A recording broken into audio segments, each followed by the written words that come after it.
जी, आज से तकरीबन 20 से 25 दिन पहले या तकरीबन 25 दिन हो गया और इसकी संगे बुनियाद रखी गई थी अब्बास टाउन में, और ये मेरा पहला प्रोजेक्ट था और जो मैंने अब तक जितना प्रोजेक्ट किया सबसे तवील प्रोजेक्ट है ये। तकरीबन मेरी कैलकुलेशन हिसाब से 70-80% बल्कि यूँ कहें 90% लोग अब्बास टाउन के इस रोड से फैज़याब हो रहे हैं। तकरीबन 1,20,000 स्क्वायर फीट तो सिर्फ कारपेटिंग है और 65,000 स्क्वायर फीट पे पेवर वर्क काम किया गया। इसमें सबसे बड़ी बात है कि हमने जो सीवरेज का सिस्टम था पहले ऑन बोर्ड करके उसको भी लाइन अप किया था।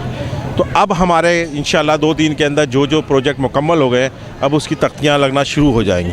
पहले फेज़ में हमने काम किया, दूसरे फेज़ में लोगों को बताना शुरू करेंगे। और आपने देखा होगा आज इसका एक वो था, क्या बोलते हैं, दिन था जो हमने इसकी ओपनिंग कर दी।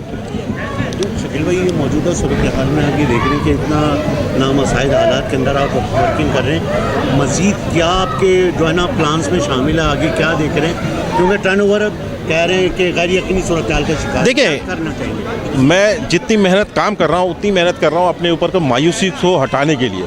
मैं अपने ऊपर जो आने वाली मायूसी है माशरे में उससे जंग कर रहा हूँ।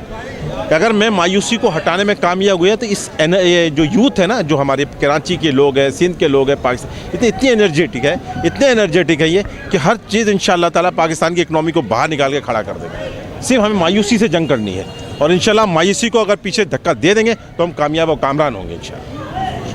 बहुत शुक्रिया, थैंक यू।